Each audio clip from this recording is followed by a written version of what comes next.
Welcome to the Spiritual Chats podcast. I'm your host, Reed, also known as Emerald Lotus.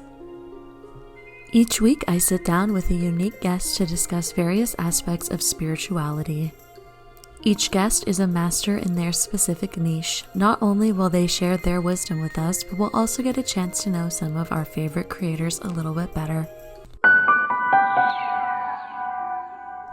Have you ever heard of human design or a body chart? I hadn't until recently when I kept seeing it on social media over and over again. I kept seeing videos and content from human design experts telling me that I could understand myself better and reach my goals if I look into certain aspects of my human design chart. So as someone who is a curious individual, I was immediately intrigued. Reach my goals? Need. Self-exploration? Oh, I'm in. So I went online and found a free human design chart calculator. Similar to accessing your astrological birth chart, you enter your name, date of birth, time of birth, and where you were born. When first seeing my chart, I saw so much information. It felt very overwhelming. I'm apparently a projector, a seer. I saw numbers like 28 and 60, and I tried to make sense of it, but I felt super lost. So I figure what better guest to have join us today than Carpenter, our fairy godmother of human design, here to help us use this fascinating tool to better understand ourselves and reach our goals. Welcome, Eden. I'm so excited to have you here today. Hi, Reed. Thank you for having me. I'm really excited for this. To start things off, I have to ask, so what is human design for those of us who don't know? Human design is a system that combined several other systems that are essentially awareness systems. These are ways that we observe human behavior. So astrology has been looking at human patterns and behavior patterns and tracking it and connecting it with the stars in the sky and the planets in the sky for thousands and thousands of years.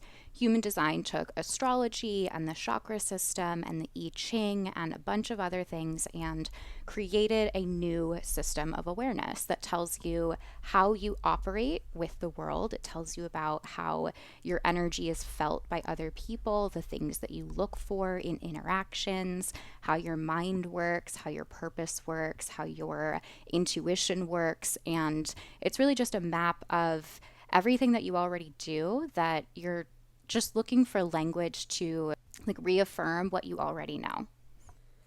Okay, see, I love this, and I think that a lot of our listeners will really love this because, we're very much into tarot and astrology, and anything to get more self-awareness and understanding of ourselves, I think is always a benefit.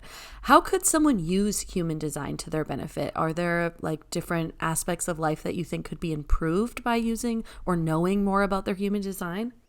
Human design can really apply to every aspect of your life. It can apply to business, creation, it can apply to relationships, parenting, health and fitness, sleep habits. It can really apply anywhere. But the biggest thing that I think is just so fascinating is it shows you how your intuition works. And so if you're ever at a point where you're like, I don't know what to do, it teaches you a process that you can it's a personalized process for what does your intuition sound like and how do you make decisions. And so anytime you're in that, I don't know what to do, I'm trying to figure things out, and you're almost searching for answers, it's a way to come back to yourself, and then you'll have a series of questions or you'll have a specific strategy and a way to tap into what's the correct direction for me, because there isn't a right or wrong answer. There's really just a million different solutions that are all great solutions, and we just get to choose the ones that are the most aligned and the most satisfying for us. I love that. And the story of my life is me being like, what do I do next? I always feel like I'm stuck. So how would someone use their chart to find out those types of answers? And where should someone go to access their chart? There's a couple of different places. I recently got chart generating software up on my website. So if you want to go to edencarpenter.com/get-your-chart, you can enter your birth information and it will give you a fun little download and a whole bunch of fun facts about your chart. But yeah, I think that was the question, was just where to find your chart. And I know that we need our birth time for the chart. Is that a very, like, astrology, a really important, Yes. like, piece of information? It can be. It's similar to astrology where most of the planets won't necessarily move every single day, but there are certain planets like the moon that moves very quickly. And so the moon moves every couple of hours. And so it is important to know what your birth time is. What I'll do if somebody doesn't know their birth time is I can run a bunch of different charts throughout the day and see what major themes are the same and what major themes are different. So for example, your aura type there's 5 aura types. I'm a manifesting generator and you are a projector. That projectorness, if I look at your quantum range, on my software, I can pull up a whole range and see all of the different times. So if you didn't know your birth time, it actually changes between morning and evening. And so in the morning part of the day, you might actually be a generator aura type versus in the evening part of the day, or like just afternoon, you are a projector. And so if you weren't sure, I would ask you questions about how does your intuition show up? How does your energy flow most naturally? And I'd be able to determine if you're a generator or if you were a splenic projector. Got it. That makes perfect sense. So, what are these different aura types and what do they mean? Yes, I'd love to describe them. There's 5 major aura types. We have manifestors, generators, manifesting generators, which is a little hybrid type, projectors, and reflectors. Manifestors make up around 9% of the population, and they have this beautiful 4-season cycle where they are here to initiate things.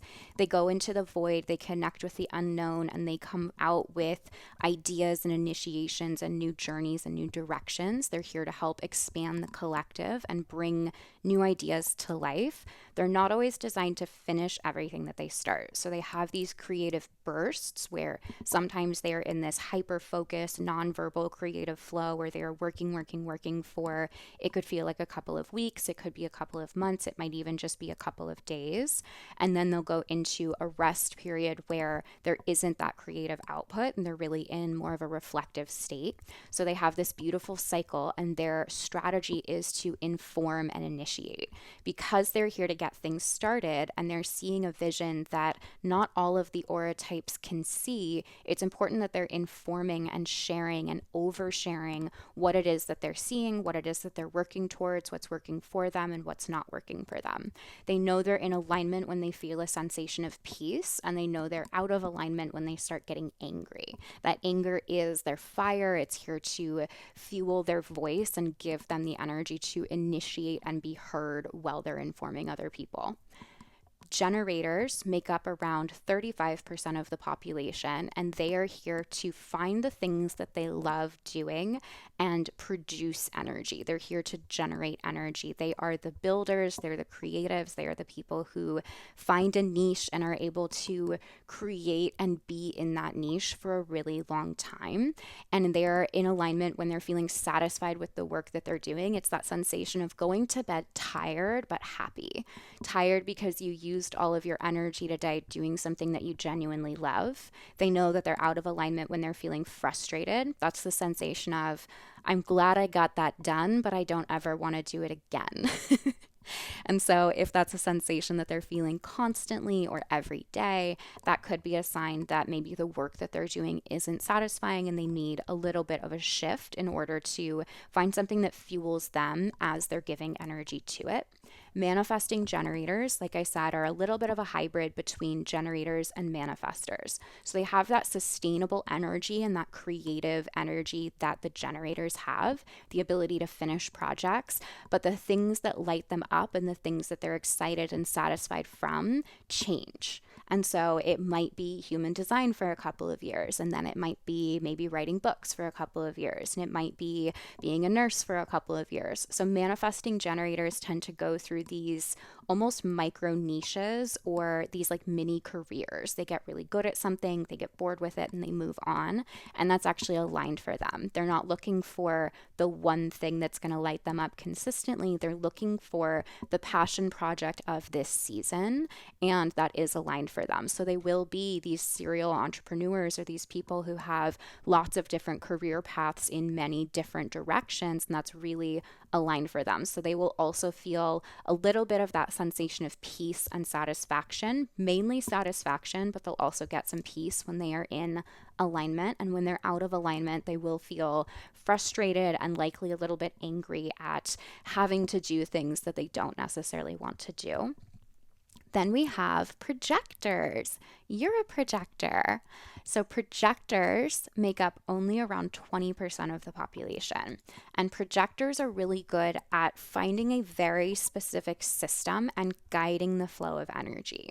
You don't have to be satisfied with the work that you're doing. You're looking for efficiency, and you have this ability to have a bird's eye view and observe life and observe the creative process in a way that is a little bit above the action. It's like standing on the shore instead of being in the ocean, and you can see the patterns in the waves, and you can almost predict like what's coming next, what's coming up, how it's going to affect the swimmers and the surfers and all of the people who are in the mix. And so for you, your specific process, the way that you process energy and the system that you're really good at is helping people move through stress and figure out how to transform their lives through like figuring out what battles to fight, what's worth their energy, what's not worth their energy. Is this struggle worth fighting for, or is this just struggling to struggle? And so you're able to intuitively like take care of people and show them how to follow their intuition and also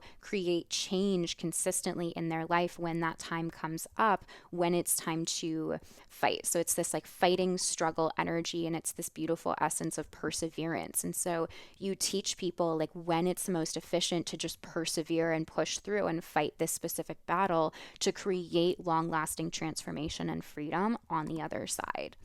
And so projectors tend to have one specific system or a couple of specific systems that they're really good at guiding people through. So you do well with having a niche, having a specific problem that you solve for your people because you have a system and you understand and you see energy very clearly. You're not here to do as much. You're not here to build as much and be the one posting consistently or writing consistently or doing the creative actual work consistently. You tend to jump in when it's necessary and jump out when it's necessary, and you're much more useful in almost a management position than a productive, I'm doing this work, I'm going to create this resource kind of position. And of course it can get very, very personalized. These are general overviews. These are not this is not like personal. Everything is going to be specific to every single projector or any of the aura types. There's always little nuances that can create change. The final aura type is reflectors. Reflectors are our unicorns that make up around 1% of the population, and they have all of their energy is flexible. So generators have a fixed sense of satisfaction, and so they have this generating sacral energy that they create every single day, and they have to drain that energy. Projectors can have emotional energy, or it could be root center energy. They have specific forms of energy that gets activated every day, and it's like a battery that they need to drain. Same with manifestors. They have this vocalized, motorized energy that they need to speak, they need to inform, or they need to drain that energy, or it's just going to fuel up and kind of bubble over. Reflectors are flexible. They're fully flexible. And so they get to tap into a little bit of all of the strategies and a little bit of all of the authorities and a little bit of all the different centers and all of the different gifts. It just depends on who they're around and what's going on in the energetic transits. And so they get to kind of play with a lot of the energy in a very flexible way. And so there can be this almost fear of things aren't consistent, and this disappointment when you're trying to predict a pattern or trying to create a routine or a habit or something like that, and your energy is just a little bit different every day. But what they get really good at is learning how to deal with that flexibility, learning how to just be and accept what's going on in front of them and respond to it with alignment. And so they will feel in alignment when they are the sensation is surprise. So they're surprised by what they're receiving. This is better than I expected. And they will feel out of alignment when they are disappointed. So it's this energy of this was worse than I was expecting. There's almost this anticipation energy in both of those for reflectors. It's like, am I anticipating that it's going to go really, really well, and I'm sad that it didn't go as quite as well? Or was I anticipating that it was going to be pretty good, and then it was actually way better than I thought? I don't think I mentioned that for projectors, when you're in alignment, you will feel a sense of success and recognition. Like people see you for the unique talents that you have, even though they're different talents than what we typically think of as talents. Like you're able to guide things, you see things, you have a perspective that's different. So you will have this sensation of success. And if you are out of alignment, it will start to show up in the sensation of bitterness. You'll start to get annoyed that other people don't see you, and it's the sensation of not being recognized. And so you're able to find alignment by looking at, what do I want? What do I see in me? What am I recognizing inside of myself that no one else is seeing, that I want other people to recognize more? And that self-recognition will lead you to finding the invitations that align with you. So that is my brief introduction on the 5 aura types. Wow, that was so helpful and so cool. I loved each type. Every one you were explaining, I was like, ooh, that would be a fun one. Ooh, that's cool. And one thing that I loved is that each of the types kind of gave confirmation for certain behaviors that maybe aren't always valued in our society. Like there was the one type that maybe has, or I think there might have been 2 types even, that kind of had like multiple different niches or interests throughout the lifetime, which maybe sometimes we see as being like, oh, they're flighty, or they can't pick a career, or sometimes we see that as kind of negative things. But I love that that's their design. That's why they benefit the society. That's why we need them. Yes, we do need all of the aura types, and it is very validating. I found human design when I was in nursing school, and I was starting to get that manifesting generator burnout where I used to be really passionate about it, and I just wasn't anymore. And so to see and get that validation of, oh, you're a manifesting generator, you're probably going to have multiple careers, I realized like, okay, I probably will not be a nurse forever. And so because I was even able to think about that early on in nursing school, it gave me the permission to, when that nudge came along of, hey, I think you should quit your nursing job this week, I was able to follow it with a lot more trust, because it's almost like I knew that it was coming at some point. It just happened a little sooner than I thought it would.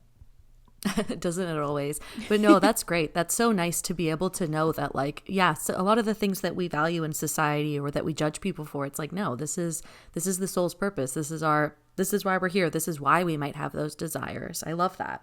Yeah, me too.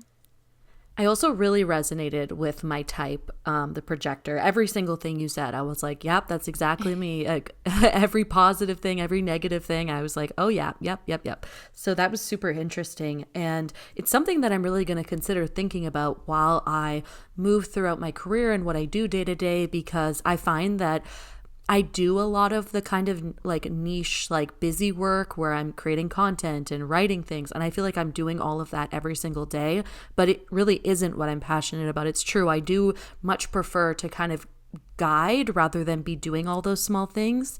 And it was just so crazy how you said also having this kind of bird's eye view of others. That's how I've lived my entire life. My husband always teases me because he's like, what's going to be the next popular thing? What's going on in the collective? Because I can always just see it coming from a mile away. Mm-hmm. Yeah, you can. You really can. And I hope this is validation and permission to hopefully delegate and oversee some of that daily content creation and find a way to like preserve some of your energy for the things that you are really excited about and the things that do make you feel really successful and recognized. Yeah, thank you. That's so interesting. I'm very curious to look into it and kind of set some intention moving forward. And speaking of that, it is September. So, are there any helpful parts of our chart that would make kind of attaining our goals for the rest of the year and moving forward a little bit easier? Ooh, there's lots of different things that we could look at.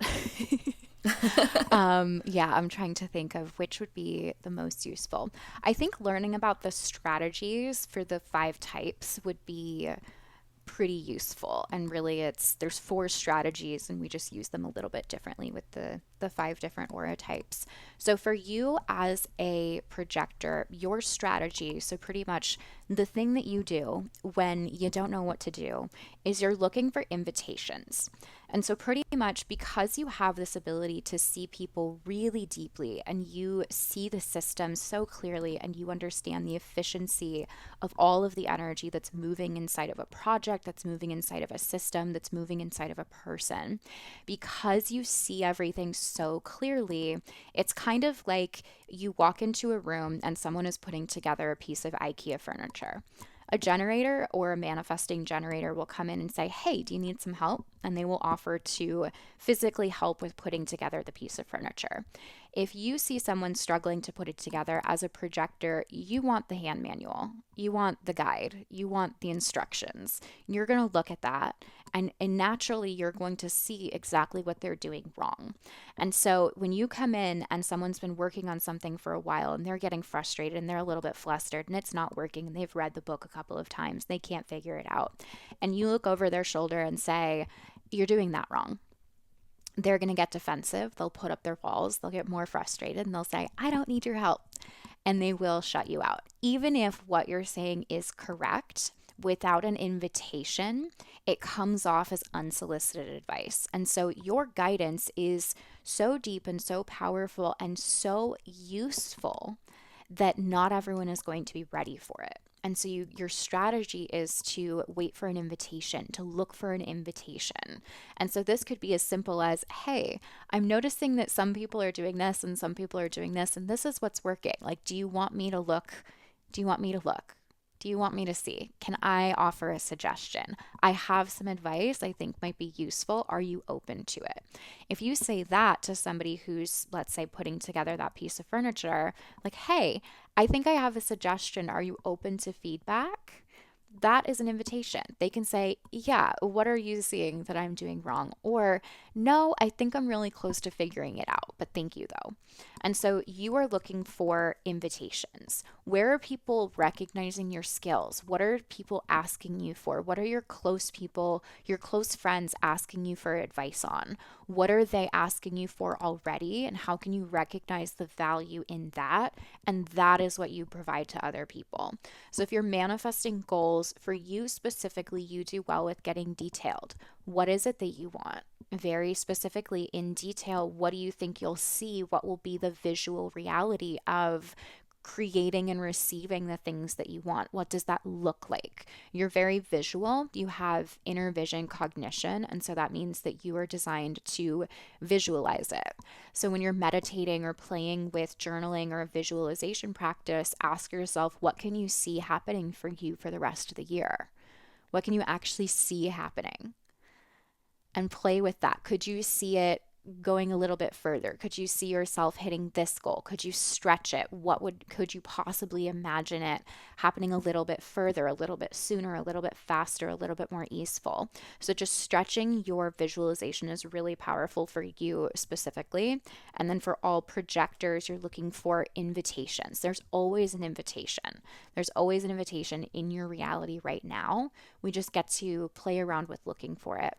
Manifestors, you want to inform the universe of what you want, inform yourself of what you're ready to commit to, inform the people around you of what you're working towards, of what your vision is, inform and initiate. And if there isn't energy, if your body is saying you're in a rest period, you have to accept that and know that the initiation and the surge of energy will come up and will come through when it is divinely timed. So trusting in the divine timing of the manifestation is always, always useful, regardless of your aura type. Generators are looking for something to respond to. So generators and manifesting generators will have a physical response of they will light up or they will shut down. And so when I think about teaching human design, or when you offered the invitation to come on this podcast, it lit me up. There was this tingly, ooh, yes sensation in my body. And so I knew it was a yes for me. Sometimes I get interview requests and it's just a no, whether it actually has a logistic reason of like my schedule doesn't work out for the times they're interviewing or not. Sometimes it's just a no. And so my body will either say, yes, this is a yes for me. I like this. I'm headed in this direction, or no. And so generators and manifesting generators are here to follow that yes and that no. But the thing is that it doesn't always predict all the way into the future. So what's a yes right now might change. If you might say yes, yes, yes, yes, yes to a new job, you do the interview, you do the salaries, and all of a sudden you get there on the first day and it's a no. And you have to trust that no. So sometimes you won't know every step of the way. For you also, as a splenic authority, your intuition tells you right here, right now, do this. But it doesn't always predict and tell you what's going to happen in 3 weeks, in 3 months, or in 3 years. So you know right here, right now, I need to do this. And I know that that's leading me forwards towards the things that I want to move towards. So manifestors inform and initiate, talk to your people, talk to the universe, talk to yourself about what it is that you want, get really clear on that vision, and also check in with your energy levels. Projectors are waiting for the invitations, and they're looking for the invitations, and they're recognizing themselves and recognizing the traits and the talents that they have within themselves that they want to share with the world. Generators and manifesting generators are following what lights them up. They're responding to their environment. When there's things that are dissatisfying, they say no. They say, I'm going to turn away from that. How can I delete this, delegate this, get it off of my plate entirely, just take it away? How can I remove it from my world? Or yes, this is lighting me up. I don't know why it's lighting me up. I don't know why I'm going in this direction, but I know that it's aligned for me. I don't know what this is going to lead to, but it feels like a yes, so I'm going to trust it. And then we have our beautiful reflectors. And the strategy for reflectors is wait 28 days.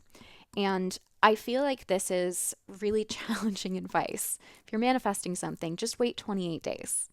And you're supposed to tune into the lunar cycle. I think we mentioned earlier that the moon moves through all of the energies really quickly. It moves through all 64 gates in human design. That's pretty much smaller measurements of the 12 astrological signs. We've broken the same astrological signs down into 64 different gates, and that's the basis of the human design system. But for reflectors, because the moon moves through all 64 gates, you can pretty much compare your question, your answer, your desire, the decision that you're trying to make. You can compare it against every single possible energy. So all of the 64 different energies. And so that does work. You can just wait a 28-day cycle and see overall, how did you feel about this decision over the month? And for big decisions, yes, completely wait a full lunar cycle if you're deciding on like where to move or what house to buy or to get married or like big life decisions like that. Please wait a full lunar cycle.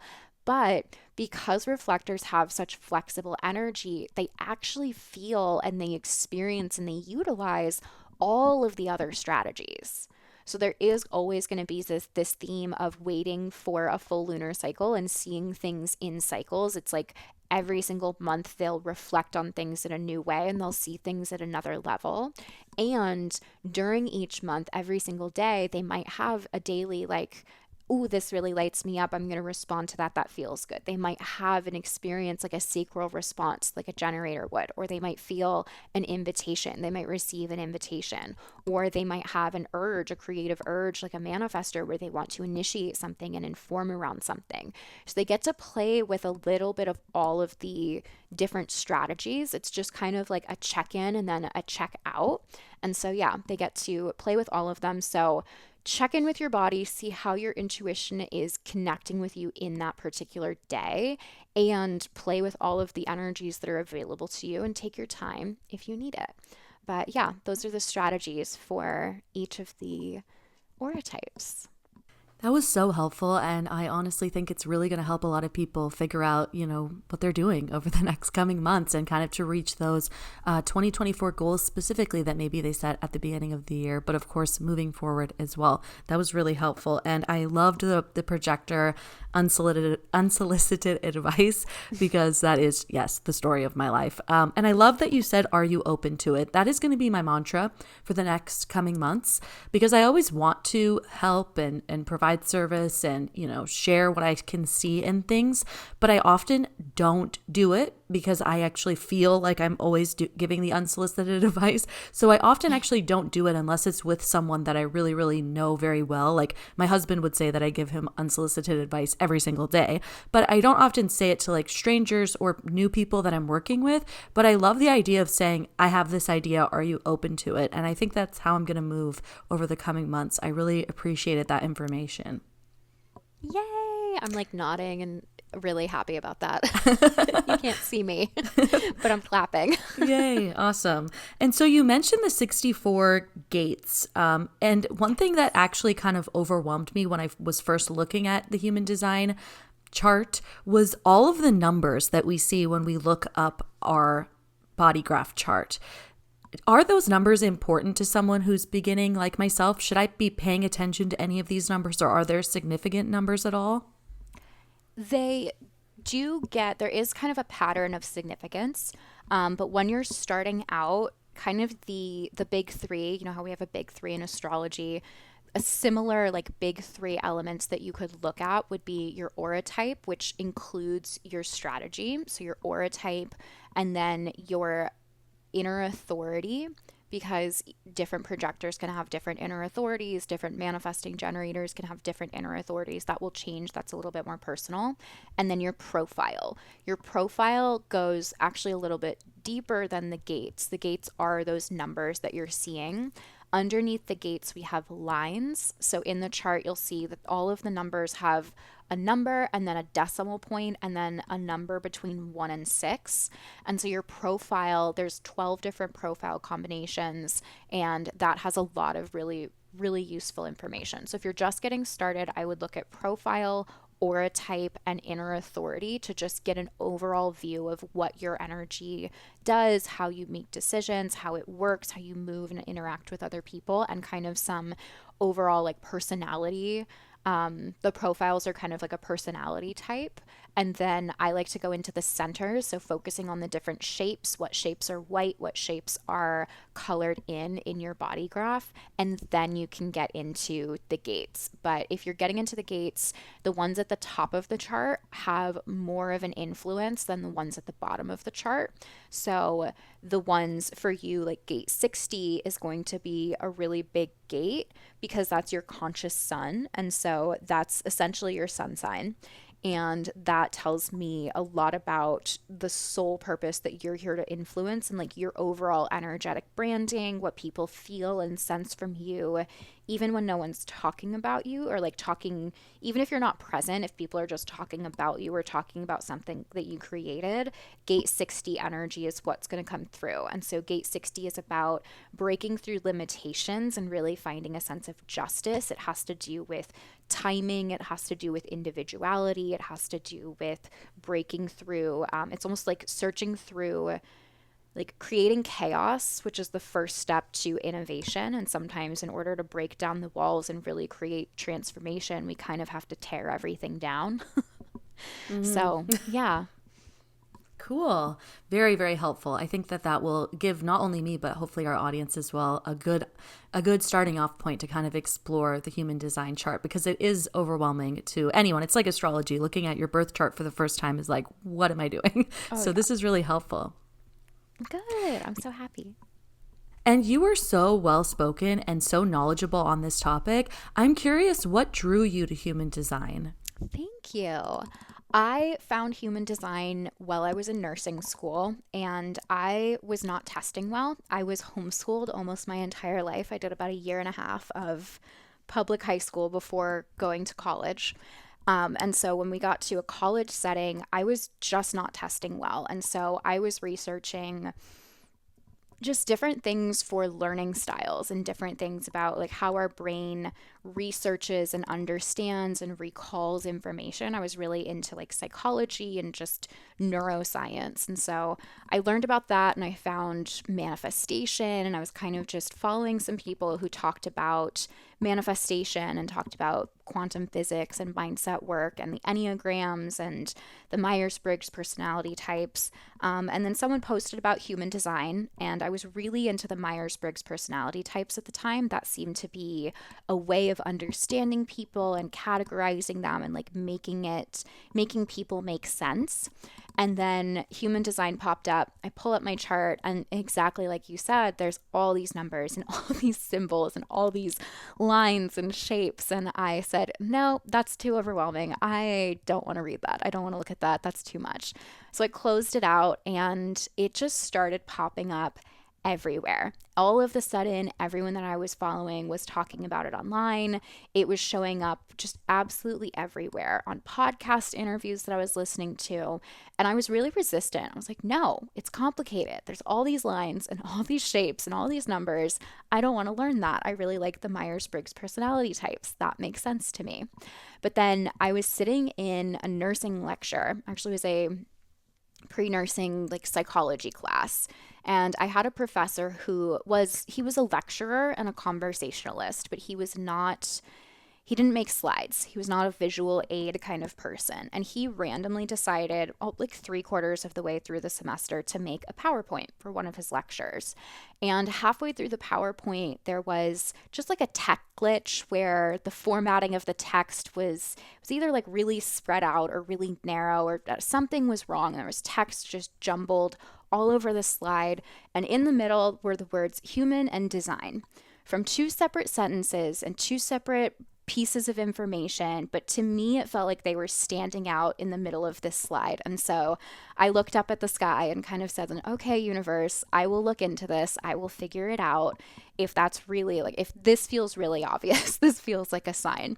So I went home and I pulled up my chart on one side and I pulled up Google on the other, and I just started researching like, what's a manifesting generator? What do the white shapes in human design chart mean? What do the colors, and just all of the different questions. And I'd never had anything hit me so deeply. And so once I was reading about the centers, there's one center called the G center, just the letter G, or the identity center.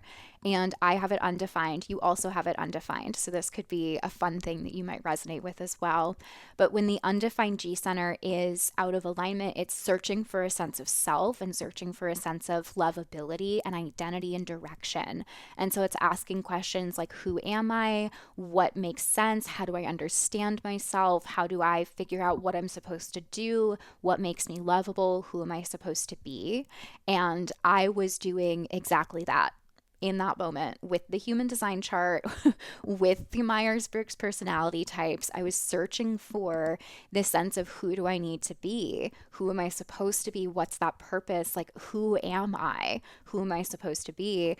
And I'd never had anything call me out at such a deep level. And so I got hooked. I was obsessed with it. I started reading more and more and more. I learned everything I could about my chart, and then I started offering free readings to just understand it more for other people and understand the nuances that were like in the chart that were not just in my configuration. So yeah, long story short, long actually. I had goosebumps when you were talking about the slides writing human design for you, and that just really standing out. That is absolutely incredible. It was one of those divine intervention moments for sure. Wow. And I really resonate with the who am I question as well. I really struggled with that, especially as a teenager. Before I really found spirituality, that was like a real problem of mine. And now, luckily, I don't feel as lost, but I remember the feeling, and it was very dramatic. It changed the course of my life. So yeah, I can definitely resonate with that. And how long have you had your business helping people learn about human design and posting online? I started in 2019, so it's been about 5 years. Wow. Okay. Well, I'm so glad that I found your content, because I feel like you were just such a natural born teacher. You are just so good at conveying these concepts, and you are just such a smart person. It comes across really well. The way that you're able to communicate just proves your intelligence and how you absorb information. You're able to transmute that and make it very clear, and I love that about you. It's so cool.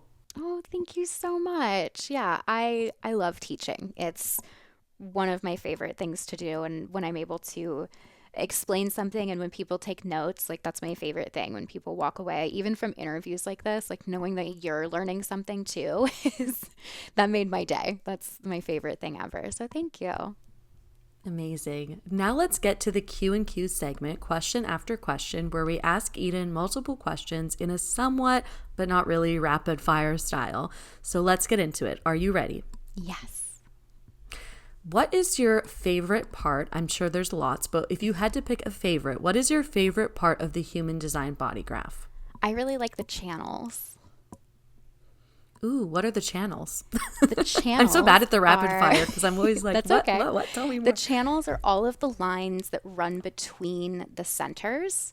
And so I look at it and I see a map of energy flow. So I see what energy you move consistently, what energy you move through your environment, and like what you rely on other people for. And like you can see where people are really attracting energy. It's where all of the things are moving, in my opinion. I think it's a really fun aspect of the chart.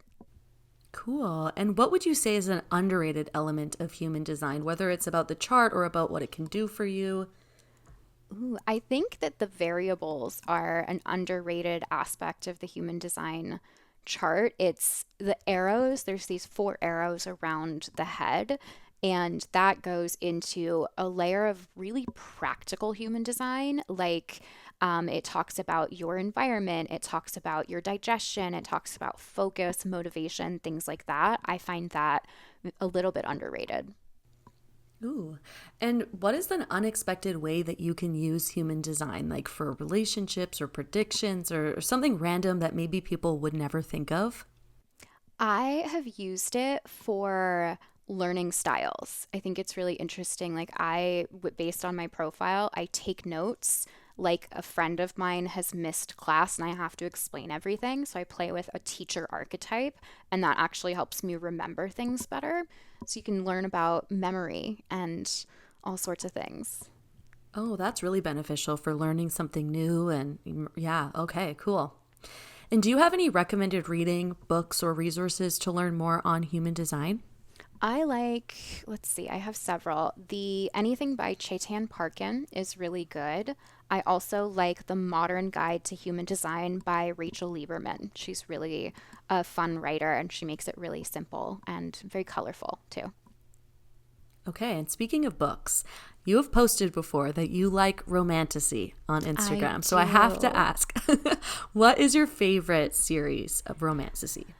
I recently reread the Everflame series. I think that's not the actual name of it, but the first one is Spark of the Everflame. And I don't reread a lot of series, but that one was really, really good. Okay, I will take note of it. As a newly person that's been newly introduced to romantasy, I'm like so curious about what I'm going to read next and what's on my TBR. So I love that. And you are always sharing great memes on Instagram. You always have really fun ones that make it like easy to understand human design and different elements of like learning and being productive. So what to you makes a good meme? To me, it needs a little bit of contrast in like the visual elements.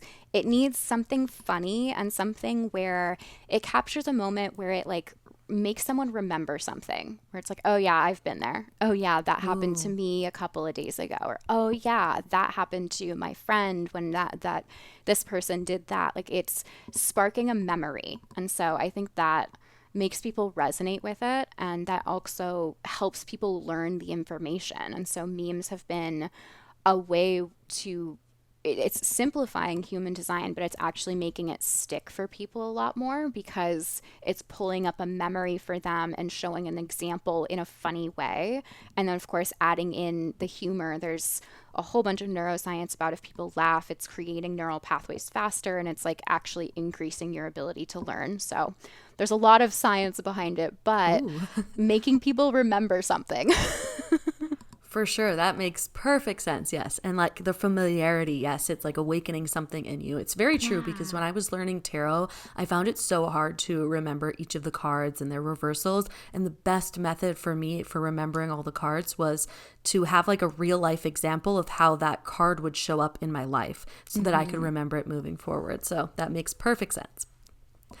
Well, thank you so much for being here today and for taking something that I found so confusing and making it more digestible. And I'm definitely going to use everything you said. I'm going to check out the resources to learn more because this is so fascinating. And I'm curious to know, where can our audience find you online? And is there anything you'd like to plug about your offerings?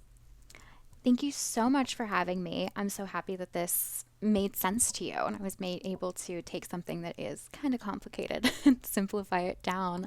I hang out primarily on Instagram at I am Eden Carpenter. My website is my name, and it depends on when this episode is going live, but I will be opening a program around the variables. So I mentioned it briefly, but the variables are these 4 arrows around the head that create and give us a lot of information about our brains and how we process information, like executive functioning and motivation, environment styles, distractions, things like that. So I have a program called Mundane Magic that will be starting in like mid to late September. That is a 12-week experience where we dive into all things environments, habits, digestion, nutrition, some health and fitness things, some focus and motivation things, some tips on productivity and time management. It's really the get your life together with human design program. So yeah, I'm really excited about it. A huge thank you to Eden Carpenter for coming on today's podcast and giving us a nice deep dive into human design. I know I am so excited to go take everything she taught us today and explore it further. If you'd like to stay up to date with this podcast, you can follow my new Instagram at Spiritual Chats Pod. On that Instagram, I will be sure to link everything mentioned in this podcast, as well as link to our guests and some sneak peeks to future guests. I thank you so much for being here, and I look forward to seeing you next week.